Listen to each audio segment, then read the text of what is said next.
Hi friends, இத்தனை வருஷத்தில் ஒரு நாள் கூட நான் இந்த மாதிரி மிஸ் பண்ணதே கிடையாது. ஆஃபீஸ் போயிருக்கேன், பஸ்லலாம் போயிட்டு வந்திருக்கேன். ஆனால் எப்போவுமே கொஞ்சம் கேர்ஃபுல்லாகவே இருப்பேன். நான் ஒரு கான்ஷியஸ்னஸ் இருக்கும். கஷ்டப்பட்டு வாங்கினது அங்கேயும் இங்கேயும் அலைஞ்சு திரிஞ்சு தான் ஒவ்வொரு விஷயத்தையும் முடித்தது. அதெல்லாம் அவ்வளோதான். திருப்பி எடுக்கிறதுக்கு மறுபடியும் எவ்வளோ டைம் எடுக்கும் அப்படின்ட்டு யோசித்து ஒரு செகண்ட் அப்படியே கொஞ்சம் பேனிக் ஆகிட்டேன். அதுக்கப்புறம் சரி கொஞ்சம் நிதானமாக யோசிப்போம் அப்படின்னு சொல்லி அதுக்கப்புறம் தான் நான் கொஞ்சம் ஒரு கிளியர் மைண்டுக்கே நான் வந்தது.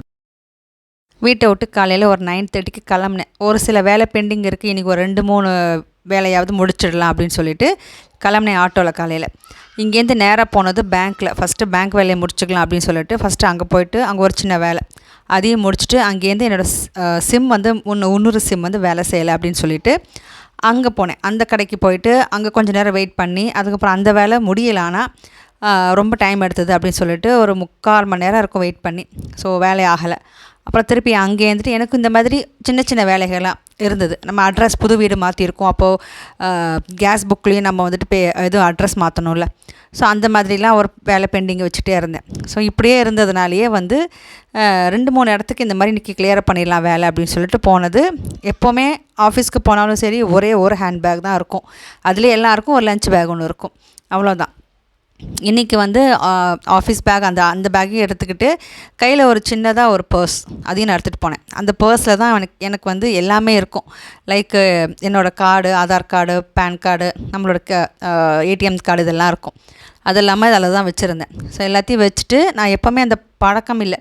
இப்போ கையில் ஒரு பர்ஸு அப்புறம் ஷோல்டரில் ஒரு பேக் அப்படின்ட்டு பழக்கம் கிடையாது. இன்றைக்கி பேக்கில் ஒரு சின்ன லேப்டாப் அதுவும் ரிப்பேர் பண்ணணும் அப்படின்னு சொல்லிட்டு அது உள்ளே வச்சுருந்ததுனால ஒரு பர்ஸ் ஒன்று எடுத்துகிட்டு போனேன்.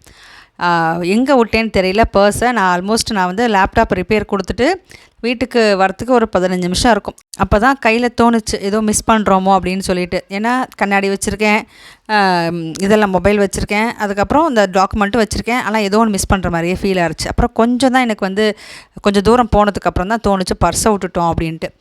ஆனால் எங்கே விட்டோன்னு தெரியல. ஏன்னா இன்றைக்கி நான் இந்த மாதிரி சின்ன சின்ன வேலைகள்லாம் செஞ்சுருக்கோம் இல்லையா, எங்கே விட்டேன்னு தெரியல. இதுலையா சிம் வாங்கின இடத்துலையா இல்லைனா பேங்க்லையா எங்கே விட்டேன்னு எனக்கு தெரியல. லேப்டாப் இடத்துலையான்னு தெரியல. அது பர்ஸ் அங்கே தான் பணமும் இருக்குது, கார்டு இருக்குது, எல்லாம்.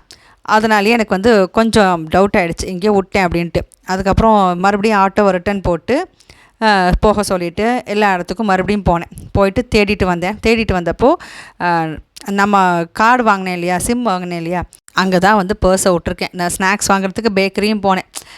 ஏன்னா திருப்பி கிடைக்குமா அப்படிங்கிறது ஒரு பெரிய டவுட்டாக இருந்தது. அவங்க சிம்மு வாங்கின இடத்துல அவங்க எடுத்து வச்சுருந்தாங்க. யார் பர்ஸு தெரியல, லேடிஸ் பர்ஸ் அப்படின்னு சொல்லி எடுத்து வச்சுருந்தாங்க. போனதும் நான் கேட்டதும் கொடுத்துட்டாங்க. இது மாதிரி நான் பர்ஸ் விட்டுட்டு போயிட்டேன், இந்த கலர் அப்படின்னு சொன்னதும் எடுத்து கொடுத்தாங்க. எல்லாத்துக்கும் கொஞ்சம் டீட்டெயில்ஸும் கேட்டாங்க, இந்த மாதிரி பர்ஸ் அப்படின்ட்டு. சொன்னதுக்கப்புறம் எடுத்து கொடுத்தாங்க. எடுத்து கொடுத்ததுக்கப்புறம் தான் கொஞ்சம் எனக்கு அப்பாடான்னு இருந்தது. அதுக்குள்ளே எல்லாம் எனக்கு மெயினாக எனக்கு என்ன அப்படின்ட்டா பணம் கூட நான் அவளை வச்சுக்கல. ஒரு 1500 அந்த மாதிரி இருந்தது. எனக்கு கார்டு நம்மளோட இந்த ஆதார் கார்டு, பேன் கார்டு இதெல்லாம் திருப்பி எடுக்கிறதுக்கு நமக்கு திருப்பி ஒரு ஆளை அலையணும். எல்லா கார்டும் அதில் தான் இருக்குது, ஃபுல் செட் ஆஃப் கார்டும். ஸோ அதனாலேயே எனக்கு அது கொஞ்சம் பேனிக்கு. இப்போ வீட்டுக்கு அதெல்லாம் தேடி முடித்து வீட்டுக்கு வரத்துக்கு எப்படியும் வந்திருக்கணும். நான் 1 மணிக்கெலாம் நான் வீட்டுக்கு வந்திருக்கணும். வீட்டுக்கு வரத்துக்கு 3 மணி ஆகிடுச்சு. ஸோ 3 மணிக்கு அப்புறம் ஏதாவது சாப்பாடு செய்யலாம் அப்படின்னு சொல்லிட்டு நான் நேற்று பம்கின் பெருசாக வாங்கிட்டு வந்தேன் இல்லையா, அதை போட்டு ஏதாவது ஒன்று செய்வோன்னு உருளைக்கிழங்குக்கு பதிலாக பம்கின் கறியாக பண்ணி வச்சுருவோம். உருளைக்கிழங்கும் பம்கின் கிட்டத்தட்ட நம்ம மசாலா சேமாக போட்டோம் வச்சுக்கோங்க, அதே மாதிரி தான் இருக்கும். உருளைக்கிழங்கு சாப்பிடாதவங்க கூட பம்கின் சாப்பிடுவாங்க, அந்தளவுக்கு நல்லாயிருக்கும். ஸோ அந்த மாதிரி ஒரு காரக்கறி மாதிரி பண்ணி வச்சுட்டு ஒரு சப்பாத்தியோ இல்லை தோசை மாவு ஊற்றி தொட்டு சாப்பிட்டுடலாம் அப்படின்னு சொல்லி பம்கின் எடுத்து நறுக்க ஆரம்பிக்கும் போதெல்லாம் ஒரே யோசனை தான், எப்படி விட்டோம் இந்த மாதிரி. இனிமேல் 2 பேக் எடுத்துகிட்டு போகக்கூடாது. என் மைண்டுக்கு கொஞ்சம் ஈஸியாக அக்சஸ் பண்ணுற மாதிரியும் ஞாபகம் வச்சுக்கிற மாதிரியும் மட்டும்தான் கேரி பண்ணிக்கணும். இன்றைக்கி ஆட்டோக்காரருக்கு தான் கொஞ்சம் 1 hour எக்ஸ்ட்ரா ஆகிடுச்சு. ஸ்கூல் பிக்கப்லாம் இருக்குது அப்படின்ட்டு இருந்தார். அதனால் கொஞ்சம் சீக்கிரமாக போயிட்டு தேடிட்டு வந்துட்டோம். ஒரு வேலை கிடைக்கலன்னா என்ன ஆயிருக்கும் அப்படின்னு நினச்சி சில நேரம் எனக்கு சிரிப்பு கூட வரும். ஏன்னா நாங்கள் டெல்லியில் ஒரு 5 வருஷம் நாங்கள் இருந்தோம். 5 வருஷம் இருந்தப்போ கரெக்டாக அந்த ஹெல்மெட் மட்டும் காணா போயிடும். வண்டியை லாக் பண்ணிவிட்டு ஹெல்மெட்டை அந்த டிக்கியோடு அப்படி அட்டாச் பண்ணி லாக் பண்ணிவிடுவோம். ஆனால் கரெக்டாக அந்த ஹெல்மெட்டை மட்டும் கட் பண்ணி எடுத்துகிட்டு போயிடுவாங்க. சரி அப்படின்னு சொல்லி, அதாவது டெல்லியில் நாங்கள் இருந்த அந்த நாட்களில் எவ்வளோ சேஃபாக இருக்கணும் அப்படின்ட்டு தெரிஞ்சுக்கிட்டது. அந்த டோரை யாருமே திறக்க மாட்டோம். என்ட்ரன்ஸ் டோரை யார் வந்தாலும் திறக்க மாட்டோம். மாட்டோம். தெரிஞ்சவங்க வந்தால் மட்டும்தான் வந்து வெளி டோரை திறந்து பேசுவோம். இல்லைனா அந்த மெஷ் டோரு அந்த கிரில் இது தான் இருக்கும். அதுலேருந்து உள்ளிருந்தே நாங்கள் பேசி அமுச்சு விட்ருவோம். ஏன்னா நாங்கள் இருந்த ஏரியா வந்து அந்த மாதிரி அங்கே தான் வீடும் கிடச்சிது இந்த ஃப்ளாட் சிஸ்டத்தில். அங்கே சேஃப்டியே கிடையாது அப்படின்னு சொல்லிட்டு அப்புறம் தான் எங்களுக்கே தெரிய வந்தது. அங்கேருந்து கிளம்புறதுக்குள்ளே போதும்னு ஆயிடுச்சு. வீடு டபுள் பெட்ரூம் வீடு 35,000 ரெண்ட்டு. ஆனால் வந்து தண்ணி பிரச்சனை எப்போவுமே இருக்கும். காலையில் இந்த ஏர்லி மார்னிங் இந்த 4:30-5 மணிக்கு மோட்டர் போட்டுறணும். போட்டால் 7 மணிக்கு நின்று போயிடும். ஒரு ட்ரம் தான், அந்த ஒரு சின்டெக்ஸ் ட்ரம்னு சொல்லி இருக்கும் கருப்பு கலரில். அது வந்து ரொம்பவும் அவ்வளோதான். அதுவே தான் அன்றைக்கி ஹோல்டே இருக்கும். சில நேரம் சாயந்தரம் தண்ணி வராது.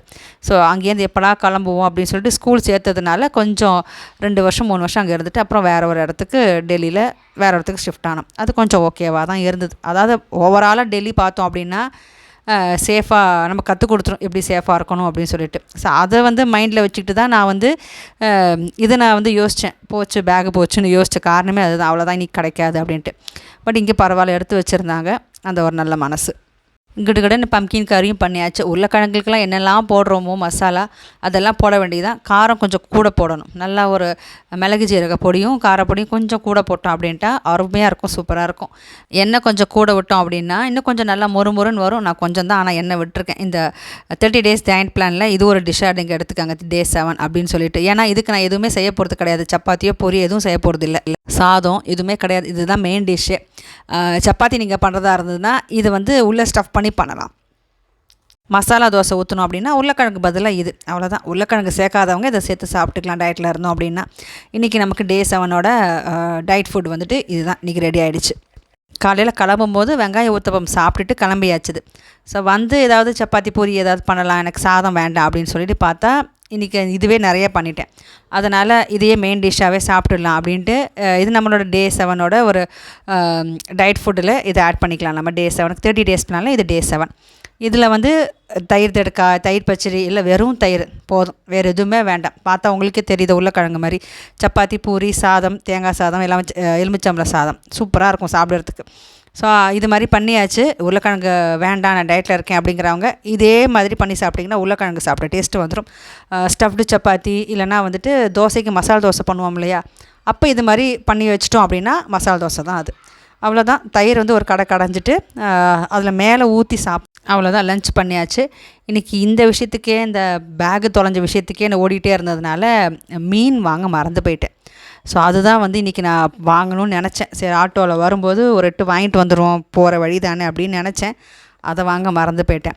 இனிமேல் சண்டே தான் போய் வாங்கணும். இன்றைக்கி நான் கற்றுக்கிட்ட பாடம் என்ன அப்படின்ட்டா, எந்த விஷயத்துக்கும் வந்து பதட்டப்படக்கூடாது. ஒரு நிமிஷம் அப்படியே யோசித்தோம் அப்படின்னா கரெக்ட் ஐடியா கிடைக்கும்.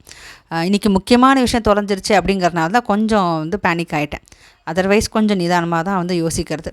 ஸோ என்னோடய வீடியோ கண்டிப்பாக உங்களுக்கு பிடிச்சிருக்கு அப்படின்னா மறக்காமல் லைக் அண்ட் சப்ஸ்கிரைப் பண்ணிவிடுங்க. நெக்ஸ்ட் வீடியோவில் பார்க்கலாம்.